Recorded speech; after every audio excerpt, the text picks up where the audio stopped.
On occasion, you may need to swap your brake hoses over. This could be because you've got a hire bike and they're the wrong way around for you, or perhaps you bought a bike that's a direct sales that's come straight in a cardboard box. One thing to bear in mind though, if you're not confident with hydraulics, definitely speak to your local bike shop. However, this is quite a simple process and we're going to take you through it today using a Shimano brake. For this video, we're going to be looking at Shimano brakes, and that's because Shimano brakes are right and left specific. Unlike Sram or Avid brakes, where you can just take the lever clamp off and swap the whole levers over. With Shimano brakes, they operate on mineral fluid. This fluid is not corrosive and it's not harmful to skin.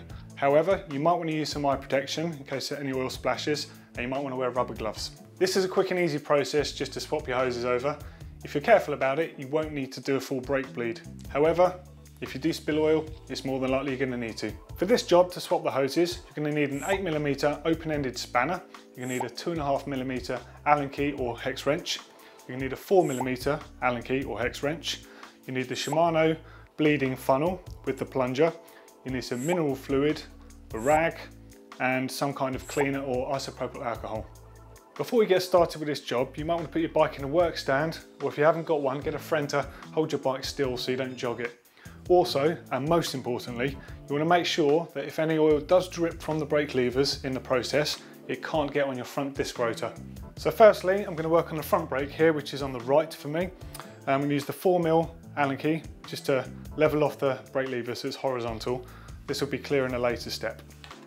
Okay, so firstly, you need to remove the rubber boot on the end of the lever here that's just covering the hose connector. Now when you're ready, get your 8mm open-ended spanner and just undo this hose connector. With the hose connector unwound, just slide it back on the hose, and then your next step is actually to remove the hose from the lever. When you do this, you've got to have a firm tug to release the olive which is set into the lever. You've got to bear in mind, as you pull it out, you might lose a bit of fluid.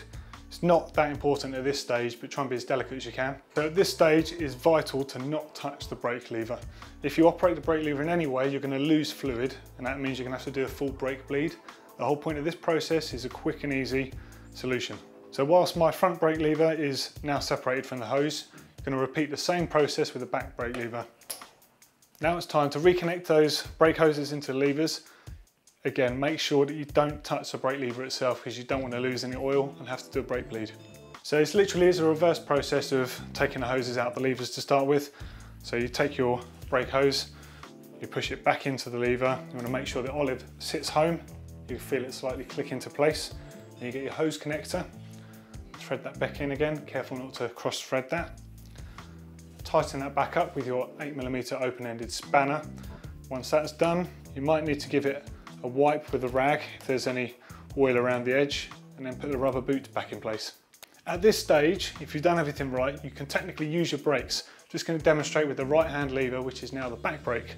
And that feels nice and woody, just as it should do. However, we're just going to be doubly sure there's no air in the system with a quick fix here. We're going to take this funnel, which is a Shimano bleeding tool, and a 2.5mm Allen key. As you remove the 2.5mm Allen bolt, just be careful because there's a little O-ring around this, you don't want to lose that. With the funnel in place on the top of the lever and a small amount of oil inside there, your lever is actually open so air can travel out if there's any in place. Gently squeeze the lever a few times and you may or may not see some air bubbles rise to the surface.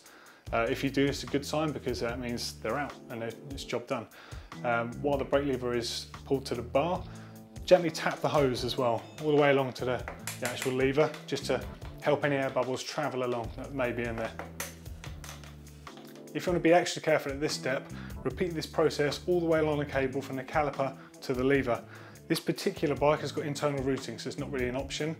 If you're going to do this on your bike with external routing, hold the lever to the bar. You may want to use a cable tie or a tow strap to do this and work your way along gently to the bars. At the end of the process now, you need to put the plug into the funnel just to make sure that when you remove the funnel you don't drip oil everywhere, and carefully remove the funnel from the lever.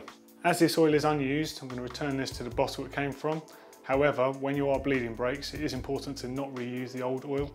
Now I've put a 2.5mm top cap bolt back in place, done the same on the front brake here, and I need to return the wheel to the bike just to check everything works. Just before you're finished, make sure you give the brake levers and handlebar area a good wipe down with some disc brake cleaner or some isopropyl alcohol, just to make sure any residue of oil is removed. Also, a really important thing to note, if you have done this procedure on a hire bike, make sure you either alert the owner or return them to normal. Not good to have the brake on the wrong side. You're at the end of the task now. Don't forget to just reset your brake levers to your preferred riding angle. Good to go and hit the trails. Don't forget to subscribe, click here. If you want to know more about Shimano brakes and how to bleed them, click down here. If you want to know about Avid and Sram brakes, click down here. Give us a thumbs up if you like the video.